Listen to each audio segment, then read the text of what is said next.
Bienvenue dans cette nouvelle édition du QG Week-end. Au sommaire, immersion au sein de l'ancienne ville d'Oyola, nouvellement Diblo, en Guinée équatoriale. Une ville choisie pour devenir un pôle administratif et universitaire dans l'est du pays. Plusieurs chefs d'État étaient présents pour son inauguration. En République démocratique du Congo, le Sénat a rejeté ce vendredi 31 juillet la loi portant sur la répartition des sièges aux élections locales et municipales, la jugeant inconstitutionnelle. Trop peu de voix se seraient exprimées. Rencontre en fin d'édition avec Lassie King Massassi, un rappeur malien né en Côte d'Ivoire. Il est considéré comme précurseur du rap au Mali avec son groupe King Dadja, un groupe dont le premier album avait été produit par le célèbre chanteur malien Salif Keita. Mais d'abord, nouveau signe que les relations diplomatiques entre l'Égypte et les États-Unis ont repris. Le secrétaire d'État John Kerry est actuellement en Égypte et il doit rencontrer le président Abdel Fattah al-Sisi. La coopération entre les deux pays avait été gelée en 2011 lors des révoltes populaires. Washington veut désormais reprendre la coopération militaire avec l'Égypte pour lutter contre le terrorisme dans le Sinaï. 8 avions chasseurs F-16 sur les 12 promis par le président Barack Obama seront livrés prochainement.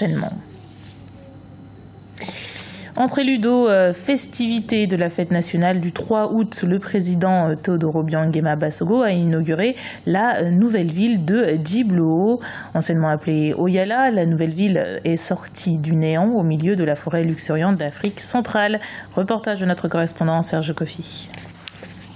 Une nouvelle ville sur la carte de la Guinée équatoriale. Le président Obiang Nguema Basogo a inauguré ce samedi la nouvelle ville de Diblo, une ville située au centre de la Guinée équatoriale qui a été construite sur le modèle de Brasilia, la ville futuriste brésilienne fondée en 1960. Cette nouvelle capitale au cœur de la partie continentale du pays a pour but, selon les autorités, de repartir les richesses et la population largement concentrée sur la côte et l'île de Bioko. Une ville futuriste à triple vocation, universitaire, touristique et industrielle.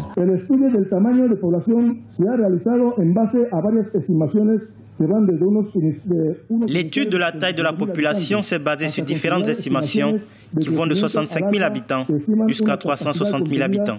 Cet ambitieux projet constitue un vrai défi pour l'ingénierie civile moderne.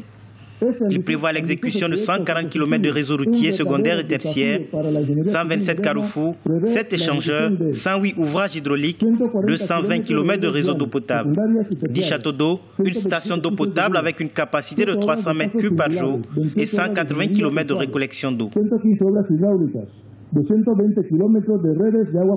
Selon les autorités équato-guinéennes, elle accueillera à long terme la majorité des institutions et activités commerciales du pays.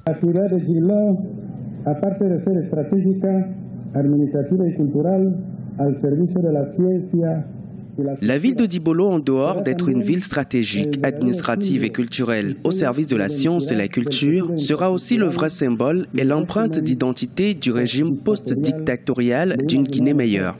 Un important et singulier patrimoine national qui servira comme l'héritage d'une ville moderne. Un legs infrastructurel digne au service de la présente et future génération.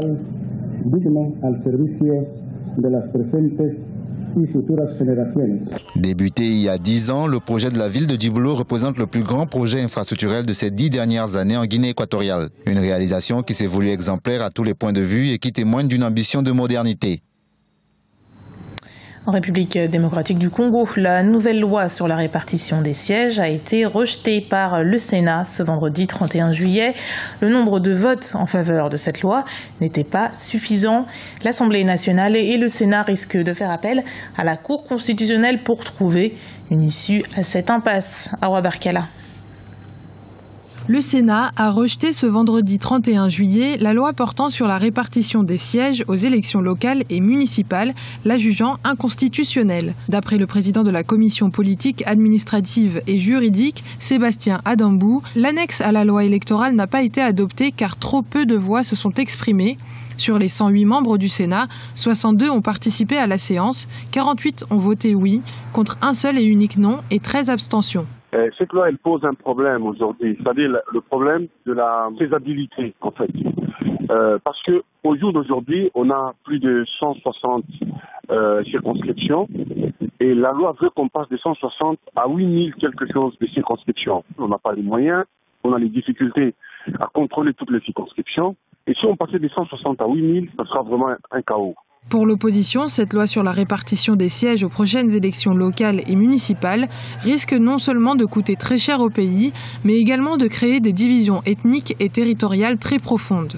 Cette loi, elle pose un problème, des véritables conflits déjà latents qui vont arriver bientôt si cette loi arrive à être votée. Et donc, l'opposition a fait un refus préventif pour éviter justement des conflits futurs. L'Assemblée nationale, qui met fin à sa session extraordinaire ce dimanche 2 août, se voit à présent contrainte de débattre de la question, et notamment de la mise en place d'une commission mixte paritaire Sénat-Assemblée nationale à la prochaine session extraordinaire qui se tiendra en septembre prochain. La Côte d'Ivoire doit organiser des élections présidentielles dans 2 mois. Plusieurs membres de l'opposition, des frondeurs du Front populaire ivoirien, jugent la candidature de l'actuel président Alassane Ouattara comme illégale. Ils l'accusent de ne pas être né de parents ivoiriens, condition sine qua non pour être présidentiable selon la constitution ivoirienne. Les détracteurs du dirigeant ivoirien l'accusent souvent d'être né de parents burkinabés. Partons à la découverte de Lassie King Massassi, de son vrai prénom Lassie Koulibaly. Il est artiste, chanteur, comédien et l'un des pionniers du mouvement hip-hop au Mali. Son portrait avec El Hadj. Lassie King Massassi est un rappeur malien né en Côte d'Ivoire. Il figure parmi les précurseurs du rap au Mali avec le groupe King Dadja, un groupe dont le premier album a été produit par le célèbre chanteur malien Salif Keita. King n'est pas seulement un rappeur, il a pu assouvir dans sa carrière d'artiste d'autres passions comme le slam, la comédie, la photographie et même le cinéma. Il a joué comme acteur dans des films tels que Sekou Fassa ou Le Retour de Bangou Nieri. L'accumulation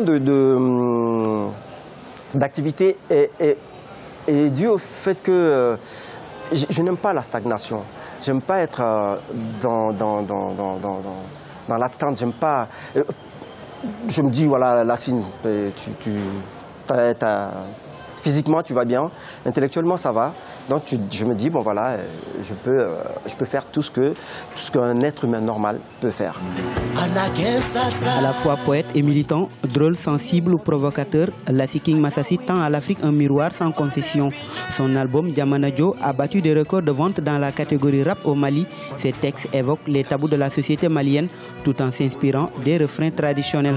Les tabous de la société malienne sont un peu comme les tabous de presque toutes les sociétés africaines et surtout les sociétés francophones africaines. Et, on n'aime pas qu'on interdise directement, comme on appelle l'excision, mais beaucoup d'artistes aujourd'hui au Mali sont dans cette lancée en train de chanter contre l'excision. Dans ces chansons-là, ce que je revisite en général, c'est vraiment les refrains reviennent de temps à autre, parce que ces refrains-là aussi, ça parle de, comme on appelle, de l'égalité homme-femme, ça parle de la bravoure, du travail, et ce sont ces chansons-là, moi je rappelle, je reprends ces chansons et j'en fais le refrain de mes chansons. Artiste complet, il a obtenu le Mali Music Awards en 2006 pour son album Nyokalaso et également monté sur les planches pour y interpréter la pièce de théâtre Bougounieri, invité à dîner, qui a connu un succès populaire avec plus de 300 représentations en France, en Belgique et au Luxembourg. Big up, Lassie King Massa.